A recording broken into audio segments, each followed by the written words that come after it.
They say home is where the heart is. But what happens when the heart dies and someone else moves in like they own the pieces? What happens when the house your mother built with love becomes the stage for your stepmother's lies? Let me tell you something about betrayal. It doesn't always come with warning signs. Sometimes, it comes dressed in pearls, carrying a fake smile and a tray of cookies. Sometimes, it marries your dad. My name is Kelsey Morgan, and when I was 15 years old, my entire world fell apart in slow motion. My mom, Allison, was the kind of woman who baked apple pies from scratch and sang old Fleetwood Mac songs while folding laundry. She didn't just make our house a home. She breathed life into it. Every crack in the wall had a story. Every photo on the mantel had a heartbeat. She designed the home herself. She wasn't an architect, not officially, but she had dreams bigger than our two-bedroom colonial. She wanted a reading nook by the bay window. She got it. She wanted lilacs under the kitchen window. She planted them herself. She wanted me to grow up in a place that felt like a hug, even on the worst days. When the cancer came, it came fast. 6 months from diagnosis to goodbye. I remember sitting beside her hospital bed, holding her frail hand, and promising her I'd keep the house alive. That I'd protect it, protect everything she built. Through tears, she said, "This house will always be your home, Kelsey. No matter what happens." She passed the next morning. Grief is a strange thing. It doesn't just break your heart. It confuses it. In those early months, my dad and I were like ghosts, wandering around the house she left behind. We didn't talk much. He'd sit in the garage pretending to fix things. I'd sleep in her bed just to smell her perfume one more time. Then she came. Diana. Blonde. Thin. Elegant in that I practiced smiling in the mirror kind of way. My dad met her at a charity event. 3 months later, they were engaged. By month 4, she moved into my mother's house. She brought new furniture, new candles, and new rules. Don't leave dishes in the sink. Don't touch the thermostat. Don't bring up the past. She started small. Changed the couch, replaced the curtains. Then came the bigger things. My mom's china packed away for safekeeping. Her painting over the fireplace? Swapped out for a generic abstract print that looked like a wine spill. When I protested, my dad said, "Diana's part of the family now. We need to make space for her, too." Make space? She was taking everything. I held on to one thing. The will. My mother's will clearly stated the house, and everything in it, would go to me when I turned 18. It was in black and white. Ironclad. I carried a photocopy in my journal like a secret weapon. But Diana, she was patient. She waited until I was 17, then convinced my dad to restructure the deed for tax purposes. I didn't know what that meant. I was in high school, worrying about prom and college applications. I didn't think my dad would lie to me. But he signed it all over, to him and Diana jointly. When I found out, I was hysterical. I screamed, begged, cried. I showed him the will. He said, "We just updated things, Kelsey. This house isn't just about memories. It's about the future. Diana's family now." No apology. No remorse. Just coldness. I packed my things the next day. Took my clothes, my books, and the photo of my mom holding me on the front porch. Diana watched me from the doorway, holding her new crystal wine glass. "You'll understand one day," she said, like she was the victim. But I wasn't stupid. I understood everything. She didn't just want the house. She wanted to erase every piece of my mother from it and from me. So I walked out that day with nothing but a suitcase and a fire in my chest. I left behind the house. But I took something more important with me. A promise. One day, I'd take it back. And when I did, she'd have to hand me the keys to the very door she slammed shut in my face. Some people redecorate a house. Diana rebuilt it, like she was erasing a crime scene. Like my mother never lived, never laughed, never died inside those walls. I tried to stay away. I really did. But grief doesn't work like an on-off switch. And memories? They don't politely disappear. They show up in dreams. They whisper through phone calls you almost make, but don't. They live in the bones of the place that used to be your world. So on my dad's 60th birthday, for years after I left, I swallowed my pride and went back. From the outside, the house looked familiar. The white siding, the sloping porch. But the lilacs were gone. My mother's lilacs. Uprooted and replaced by some sterile, professionally trimmed hedges. The porch swing she used to read on every Sunday, replaced with some cold iron bench that looked like it belonged in a bank lobby. I knocked. Diana answered. "Oh," she said, tilting her head like I was a neighbor asking to borrow sugar. "You made it." Inside, it was worse. The cozy warmth of my mother's kitchen had been replaced with chrome, marble, and expensive emptiness. The fridge had one of those screens that told you the weather. The only thing it didn't tell me was where the soul of this house had gone. My dad hugged me like he was trying to remember how. His face looked older. Tired. I noticed a tremor in his hand when he poured wine. Diana ran the party like it was a campaign fundraiser. She floated around in heels, name-dropping her book club and her yoga instructor. The guest list? All her friends. Not a single one of my dad's high school buddies or coworkers. I asked her quietly if I could go upstairs. To my mother's room. She didn't answer right away. She just blinked. Then she said, "I've converted that room into my design studio." I stared at her. That was my mom's room. She smirked. Well, things change. I left the party early. Told my dad I had a train to catch. Even though I drove. He hugged me again. This time softer. Quieter. That was the last time I saw him alive. 2 months later, I got the call. Stroke. No warning. He was gone. I flew back that night. The funeral was already planned by Diana. Minimalist. Closed casket. No slideshow. No eulogy. She greeted me with dry eyes and a cold voice. "Let's get through this like adults, Kelsey." I nearly laughed, as if she had ever acted like one. After the service, we sat down with the lawyer. I knew the will had changed. I could feel it. The way Diana carried herself like a crowned queen. The way she didn't look worried, just annoyed. And I was right. My dad had left everything to her.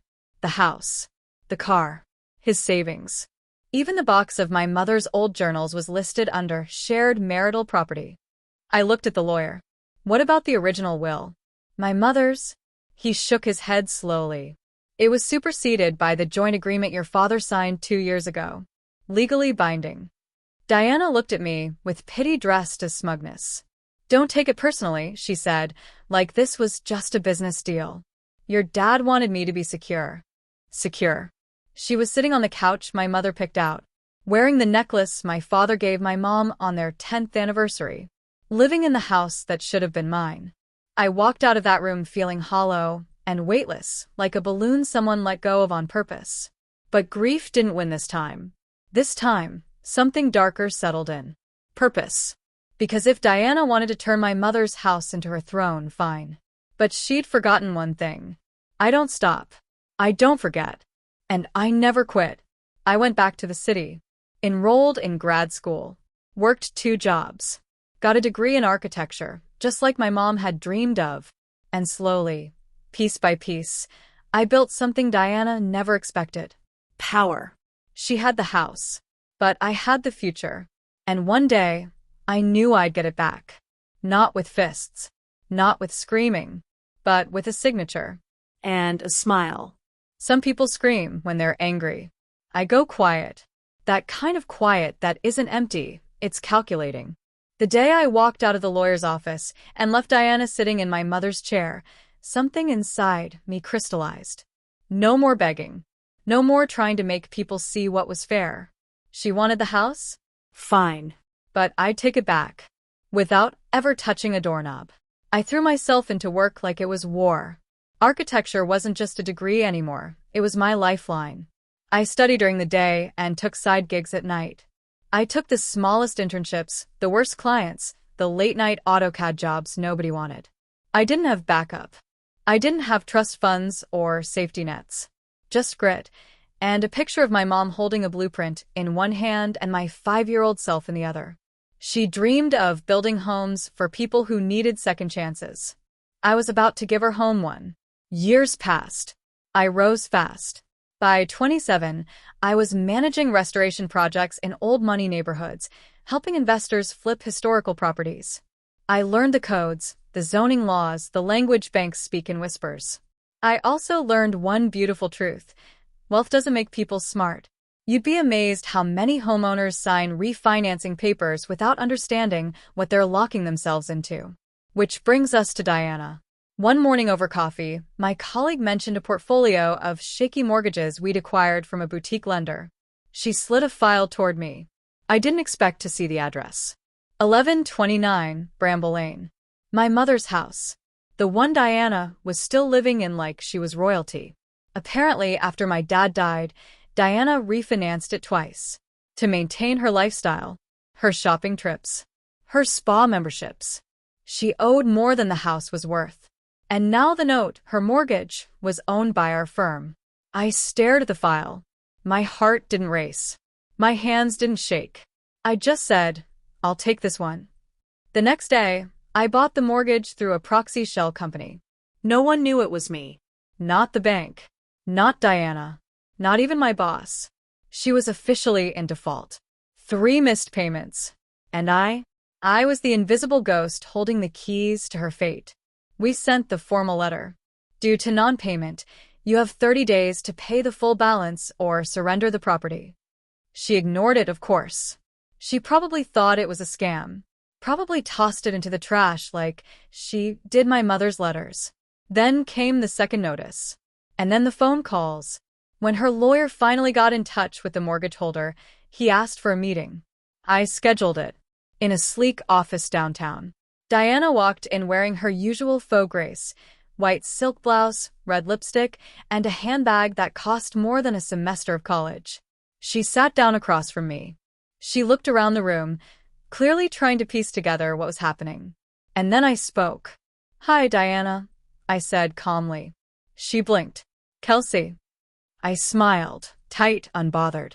"Surprised to see me?" She laughed, but it cracked in the middle. "What is this? Are you working for the mortgage company?" I leaned forward. "No, Diana." "I and the mortgage company." She went pale. "No." "That's not legal." "You can't." "I can." And I did. I slid the paperwork toward her, complete with signatures, payment history, and her default notice. All in perfect order. "You have 30 days to pay the balance in full or vacate the property." Her voice dropped to a hiss. "You're doing this to me? After everything?" "No," I said softly. "You did this to yourself. I'm just giving you what you never gave me, a deadline." She stood up, trembling, but didn't say a word. Not a single tear. Not a single apology. Just silence. I didn't celebrate. "Not yet." Because revenge isn't the goal. Justice is. I went back to the house on a cloudy afternoon after she left. There was no welcome. No victory banner. Just dust and quiet. I stood in the living room. Sunlight pouring through the windows my mom cleaned every Saturday. The walls were stripped. The kitchen empty. I walked up the stairs. At the top, I paused on the 3rd step, the one that always creaked. Still did. I opened the door to my mother's room. It was bare. But I swear, the air still smelled faintly of lavender and old books. I was home. Not because I owned it again, but because I had earned it back. With every sleepless night, every insult swallowed, every brick of pain laid into the foundation of my comeback. I wasn't done yet. The house needed to be brought back to life. Not for Diana. Not even for me. But for my mom. They say revenge is best served cold. But healing? Healing is warm. And it takes longer to cook. Diana tried to fight, of course. Her lawyer sent frantic letters, demanding extensions and negotiations. She even tried to claim emotional distress, like she hadn't been sipping wine in my mother's kitchen while evicting me at 17. But paperwork doesn't lie. Debt doesn't disappear. And I didn't flinch. She dragged it out for weeks, hoping I'd blink. But I'd already stared down loss before. I buried my mother. I walked out of my own childhood home. This was just paperwork. On the 29th day of the 30-day notice, Diana finally left. She didn't say goodbye. Didn't send a message. I only knew she was gone because the property manager called and said the house keys were left in the mailbox in a designer envelope. No note, no words. Just silence. Exactly how she'd always operated. Leave a mess and walk away before anyone could confront her. But this time, the mess was hers to carry. And the house? It was mine again. I didn't move in right away. The house didn't feel like home. Not yet. Not with her cheap perfume still lingering in the closets.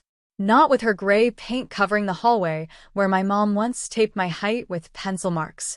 So I brought it back. One room at a time. I peeled the cold modern paint off the walls. Found the faded sunflower wallpaper my mom had put up in the pantry. I had it replicated.